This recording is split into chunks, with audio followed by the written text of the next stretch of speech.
Salut Internet, Jean-François encore une fois avec vous pour aborder d'un autre grand sujet intéressant sur l'évolution.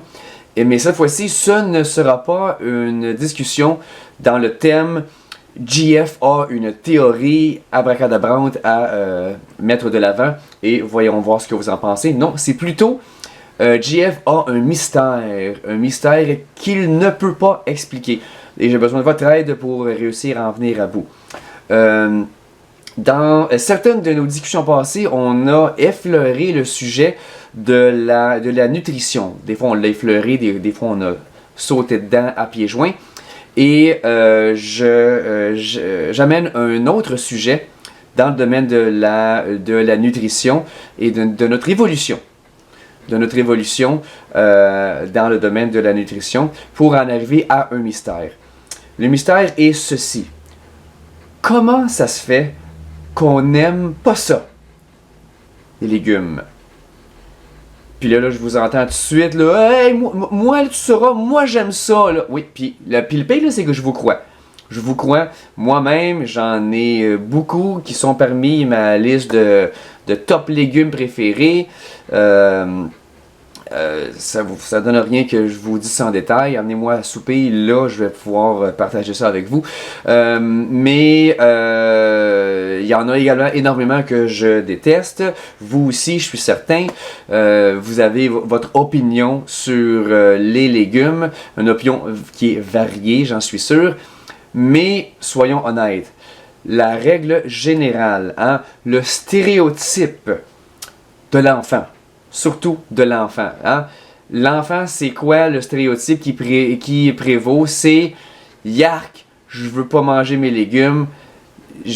Ouais, non, je veux pas. » Puis là, on est obligé d'inventer des techniques comme « Oh, le petit avion s'en vient dans la bouche du bébé. » C'est ça qui caractérise l'être humain, avouons-le. C'est une caractéristique propre à l'être humain que on résiste à ça. Le légume, il y en a certains qu'on apprend à aimer, puis il y en a certains également qu'on aime juste quand ils sont cuits aussi. Parmi mes légumes préférés, je les apprécie particulièrement et même presque uniquement quand ils sont cuits. Donc, même si vous avez droit à votre opinion, ostinez-moi pas là-dessus. Faites simplement constater que c'est vrai. En tant que race humaine, avouez qu'on ne se lance pas, on ne se gave pas de légumes. Comme quand t'es affamé, tu passes 40 jours dans le désert comme Jésus, là, tu vas pas nécessairement te pitcher devant un choix, devant un gros buffet, là.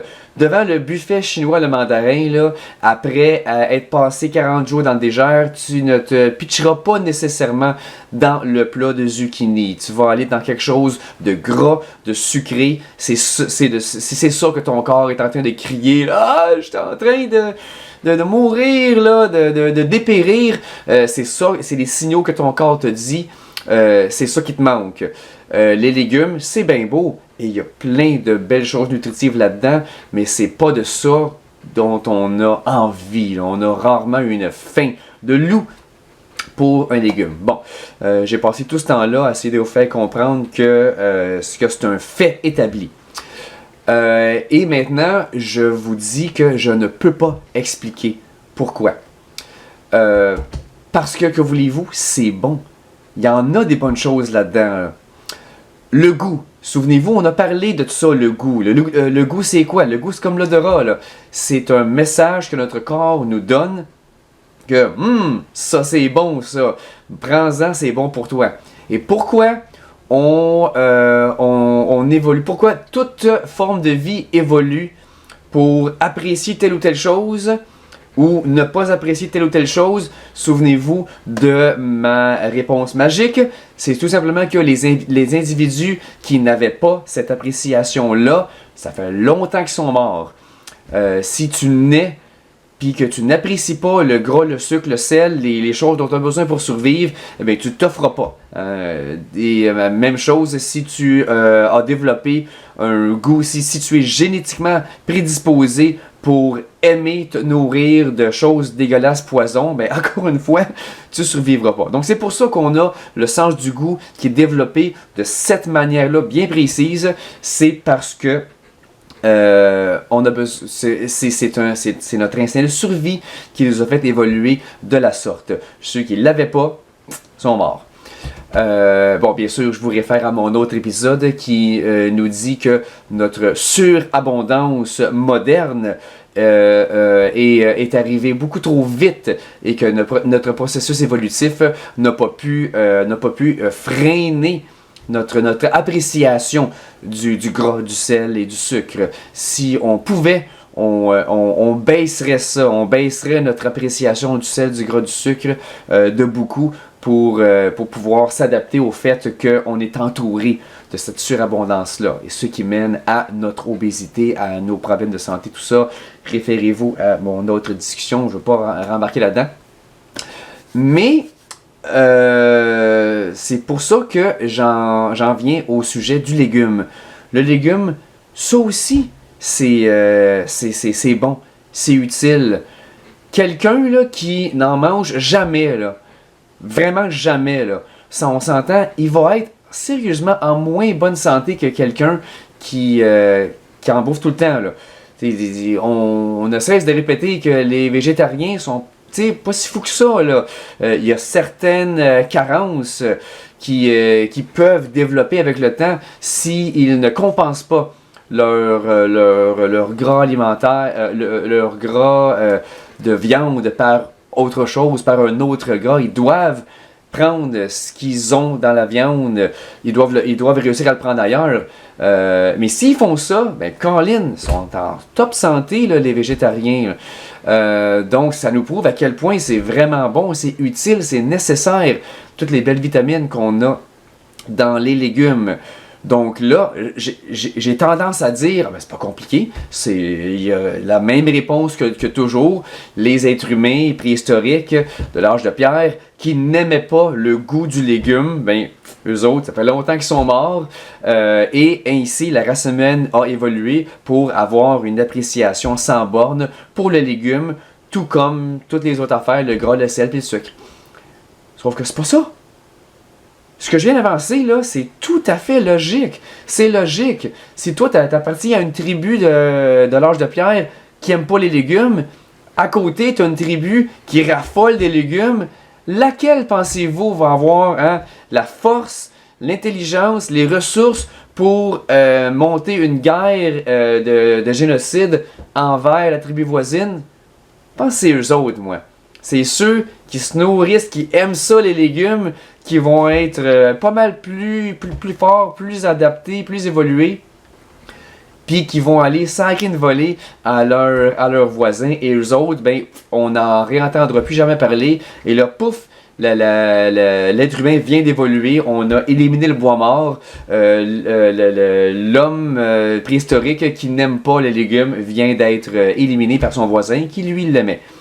Que ce soit ça ou que ce soit une autre calamité quelconque, une ère de glace qui arrive, un tremblement de terre, puis c'est juste les êtres humains les plus en forme qui vont survivre, ben c'est ça. Les êtres humains les plus en forme, c'est ceux qui mangent des légumes, c'est ceux qui apprécient le goût du légume. Donc tout ce que je dis là, c'est tellement logique, les deux bras m'en tombent, là. Mais comment ça se fait que c'est pas ça? Je ne comprends pas. Comment ça se fait que c'est pas ça? Là, logiquement, là, l'être humain devrait aimer le légume. Si c'est si bon que ça, là, c'est que l'être humain devrait aimer le légume. L'être humain qui n'aime pas le légume devrait être mort. Est-ce que je suis obligé d'en arriver à la conclusion que finalement, vu que ma logique, elle est sans faille, là, ça se peut-tu que, finalement, en bout de ligne, ce soit peut-être pas si important que ça, le légume? Peut-être faut que tu en manges de temps en temps, mais que t'as pas besoin d'en raffoler. Mais même à ça, moi je me mets à la place de l'homme des cavernes, là. Tu mords là-dedans, là. Tu veux dire, c'est pas un poison, là. T'es pas en train de te rebeller. Ton corps est pas en train d'avoir des convulsions, là. C'est pas un goût de poison. mais c'est pas loin. Dépendant du légume, là, ça goûte tellement pas. Ton corps ne te donne tellement pas un message de comme c'est bon là que je me mets à la place de l'homme des cavernes là, après une bouchée de ça là, non, touche pas à ça là, les dieux là de l'agriculture là de la nature qui nous entoure viennent de me livrer un message assez clair que ça goûte le cul ça, faut pas en manger. Donc je me mets à la place de l'homme des cavernes. Pourquoi n'aurait-il pas tiré cette conclusion-là? Et donc, ils ont réussi à évoluer très bien avec ça. Et voilà peut-être l'explication. Voilà peut-être l'explication. Peut-être que l'homme des cavernes a réussi à rester fort, à rester wise, à rester adapté, même s'il en mangeait pas beaucoup. Oh, des baies! Ah oui, des baies, des fruits, ça goûte sucré. Ah oui, amène-en.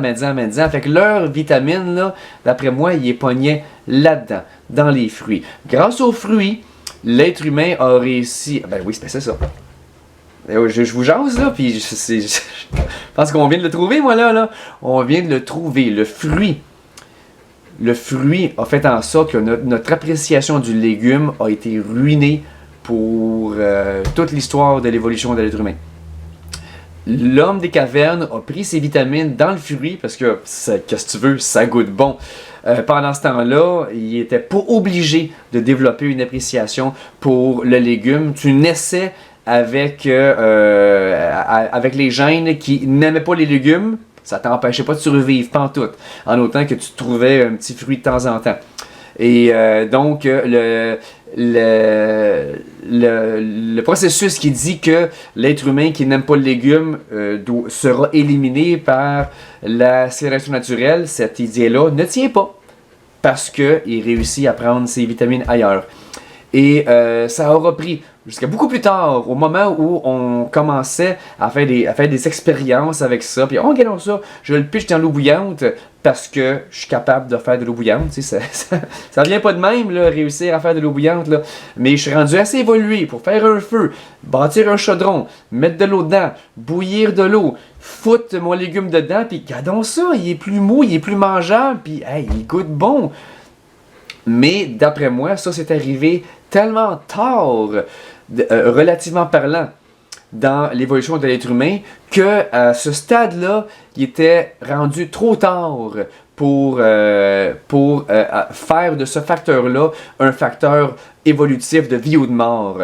Même si des beaux légumes cuits, t'en mangeais pas énormément, puis tu n'avais pas une appréciation envers ça, ça t'empêchait pas de survivre.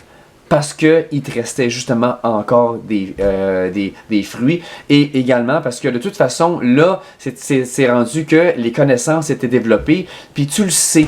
C'est rendu que maintenant, tu le sais, tu te l'es fait dire qu'il faut que tu en manges de temps en temps. Ce qu'on dit à nos enfants. Nos enfants, là, sont aussi peu évolués que l'homme des cavernes pour ce qui a trait de l'appréciation du légume. On est tout aussi préhistorique que nos ancêtres. Mais maintenant, on le sait, on a analysé le légume, ça fait longtemps qu'on sait qu'il y a des bonnes choses là-dedans, fait que maintenant, on se force. Et se forcer, là, c'est contre-intuitif, c'est contre nature. Et donc, c'est grâce à notre intelligence, grâce à notre étude, parce qu'on a développé ces connaissances-là, maintenant, on est capable d'aller contre la nature et se nourrir de choses qui goûtent pas bon. Mais on le fait parce qu'on le sait qu'ils sont bonnes.